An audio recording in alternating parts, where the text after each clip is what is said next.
And Heidi, of course, top of mind for all parents, making sure the kids are safe, whether they ride to school. Joining us now with some helpful hints for parents and tips, the cop doc, Dr. Richard Weinblatt. Doc, good morning. Good morning, Mike. Okay, so let's go through some of these. The first one you say is take a picture each morning. Parents should be taking a picture of their kids, like literally with their cell phone or camera? What's great is the era of digital cameras. It's really, really cheap. Okay. Please, inexpensive. cell phones. Yeah, cell phone is great. One of the problems we have in law enforcement, when I used to investigate missing children or children that ran away or children that were custodially interfered with or whatever the case is we didn't have a good current picture. The hairstyle was different. The child had a tan. The child had different clothes. So by taking a picture each morning, you can give that to the law enforcement officer. They can distribute that to other deputies, to other officers, and they have what the child was wearing. They have what the child's hairstyle was like. They have everything current right up to that morning. Great idea. So before the kids go to the bus stop, say, wait 1 second, click, and it takes 2 seconds. Sure, absolutely. All right. Also, you say buddy or parent escort. What does that mean?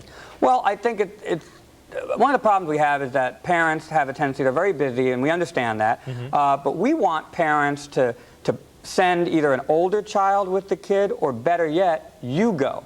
Okay, so there should be a parent or a buddy escort, hang out at the school bus there, wait for the school bus to pick up the child. Okay, because a lot of times we see children that are sitting all by themselves there, and that's a target of opportunity for some folks that maybe don't have the right intentions. Okay, so let's say though, you know, a lot of parents work. You might even have single parents who have to get to work or school or whatever.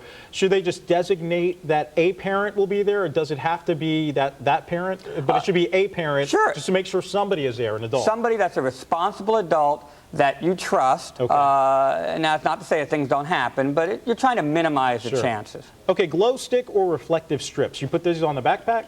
Yeah, one of the problems that happens is that cars can't see the little urchins when they're scurrying around. Remember, they don't really think. They're kind of playing with their friends, and they might step out into traffic, things like that. So by having a glow stick, having a reflective strip on their backpack, that helps a lot, and especially since some of these buses are, you know, they're sitting there for 45 minutes, an hour, early in the morning. And especially when it gets darker earlier, too. That's one thing. Okay, and then discuss walking and bus stop routes, rules with your kids. And that goes back to what we were saying a minute ago, which is that they don't really think that much, so you really need to kind of do a repetition thing with kids. You need to let them know, look, this is the route you go. Don't take shortcuts. You know, the famous shortcuts in the movie. Don't go down that alley. You know, I mean, you want a nice shortcut they can, or not a nice shortcut. You want to have a nice direct route that they can go that's safe, that's public. Even if you're going to be late, because you know how kids get. Sure. And you want to make sure that the child follows the rules that you let out. And they have to be very simple rules, not too many of them.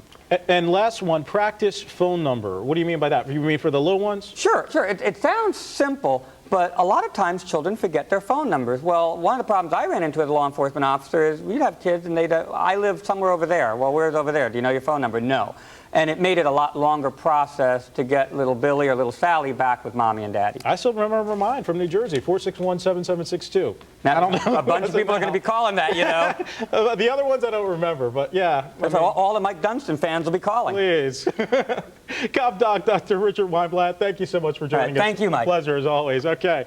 And on this big day for parents and students, don't forget to post your back-to-school videos. Just go here to myfoxorlando.com, click on the Viewer Video tab, and then follow the easy instructions on how to upload your videos from your camera or from your phone, and we'll showcase them right here on Fox 35. Heidi. Thanks, Mike. I'd give you my childhood number, but my mom still lives there, and it's only 5 in the morning. She wouldn't like it.